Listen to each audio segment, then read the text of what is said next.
We'll go ahead and continue our media availabilities. We're now joined by Ryan Blaney, driver of the number 12 Team Penske Ford. If you have a question, please raise your hand. We'll get a mic to you. We'll start in the back with Steve and then come right here. Hey, Ryan, Steve Post, Motor Racing Network. This 50-minute practice session, of course, you were part of the test session. How do you approach this? What's your expectation? What are you guys looking for with this session? Yeah, I was part of the session here where we ran this package in December. Learned a little bit from that, but I think mainly, right, it's nice we have 50 minutes and a few sets of tires.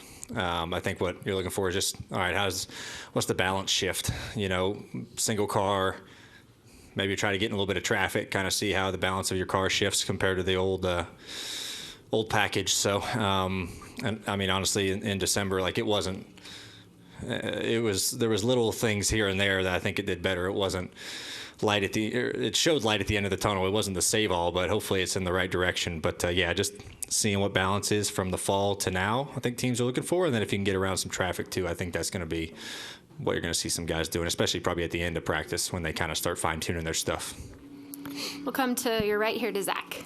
Zach Sterniolo, NASCAR.com. Ryan, obviously you were here in December, but you're coming back here to Phoenix after winning the championship last year. Any special emotions kind of spark on your way back in here? Not really. Not now, anyways. It was nice coming here in December because it was very, very soon after the championship. So that kind of sparked a little bit of memories for me, but not right now. Just another race, new year. Other questions for Ryan? We'll come up here to Bob.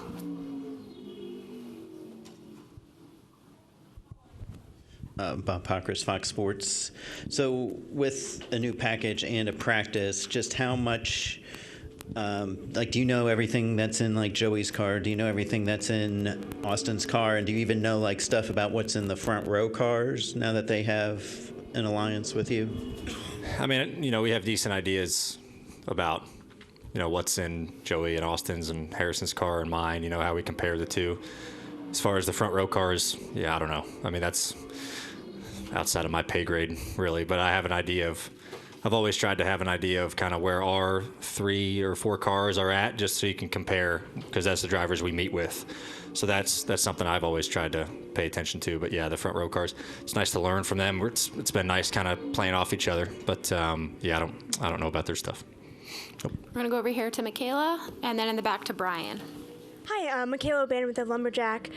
So your last 7 starts in Phoenix have resulted in the top 10 finishes. Obviously, 2023 at the Cup Series championship.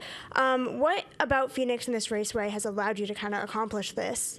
Yeah, I don't know. For whatever reason, I've always enjoyed this place, and it's fit whatever we do as a company.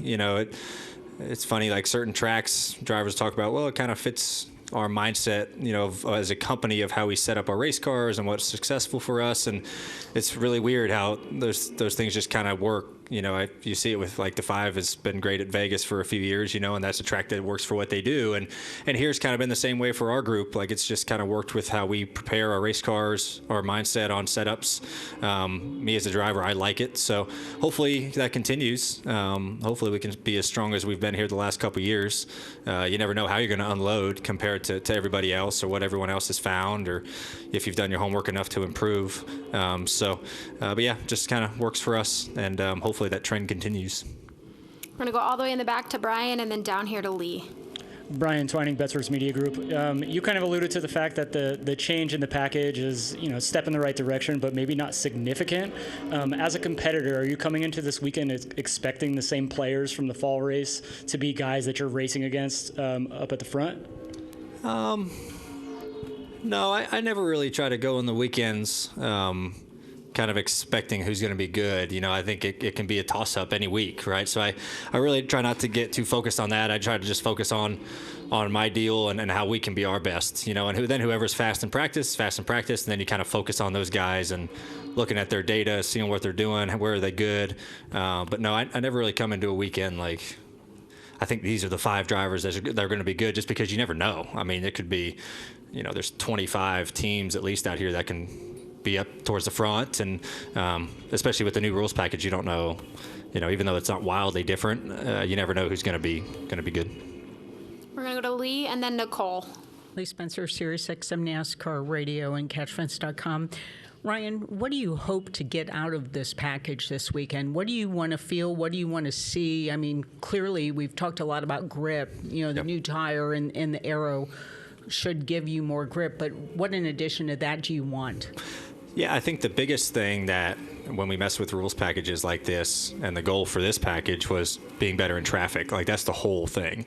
The cars are going to drive how they drive by themselves, and we'll deal with it and adjust for that. But how do they do in traffic? Like, that's the biggest thing. That's the only gripe that you hear of drivers is, oh, they're terrible in traffic. We got to get that better. So hopefully, like I said, just we end this weekend and everyone kind of agrees like it's a step in the right direction. You know, you just hope to improve little by little on that side of it. So hopefully, you know, this one is a little better from the driver's standpoint when we get in the race. If the trailing car can be a little bit closer to the car in front of them and just not get as tight, you know, and just lose so much ground. So that's the goal. Hopefully it's achieved. We'll go to Cole. Cole Cusimano, Arizona Republic. Ryan, there's been a lot of talk this week. You're one of obviously 3 Fords, top 20 in points. Do you feel after last week that there's like a big competitive gap between you guys and the Chevys and the Toyotas, or is it just a product of, you know, the first 2 drafting races and whatnot? Yeah, it's kind of hard to tell. You know, I thought all the Fords are really strong at Atlanta and Daytona. Even though one of us, you know, didn't win, I thought we were all really strong. But then last week, you know, Joey sat on the pole, which was encouraging. And we didn't qualify great, but we raced okay. I didn't think we had a winning car at all last week. I thought we maximized our day running third. Whereas the fall race at Vegas, there was like 1 or 2 runs in the race. I was like, I think I have a car that can win if we can kind of just get up there. So I think we just got our work to do, you know, with the new car, and hopefully we can fine tune it to where it needs to be. Yeah, I obviously would have liked to have been a little bit more competitive last week as far as, you know, racing for the lead. But not many guys race the 5 for the lead. But yeah, hopefully, you know, as we get running this car, this week will be a big test. Okay, where's our short track program at with this new car? And if we really need to get to work, or if we're a little bit closer than what we think. But yeah, it's really early to tell. You'll get a really good idea here in the next month or so of where you stand and if you're in trouble or you're not. We'll take one last question here from Reed. Reed Spencer with the NASCAR Wire. This track statistically is one where speed and qualifying tends to be a good predictor of performance in the race. Do you pay any particular more attention to qualifying here than, say, another track where it's not that important? Yeah, I agree with you that qualifying is pretty important here. It's kind of hard to make some ground up. You know, so yeah, we pay attention to it a lot, and qualifying really hasn't been our strong suit the last year or so, at least in our camp, at least in the 12 group. And but we've always raced pretty well. Like, I've always would prefer a car that races forward, but you always want to start better. You never want to start 15th, you know. But we started, you know, 15th here last year in the fall, and we were able to race up towards the front. So, but you just never know. But yeah, I always feel like it's a easier.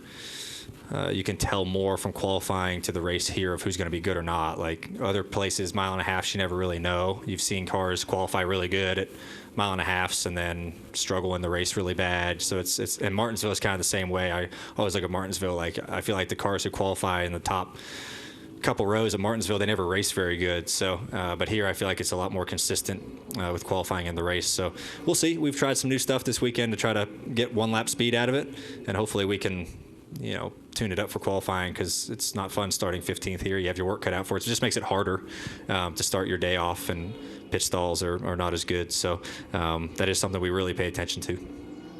All right, Ryan, thank you for your time today, and good luck this weekend.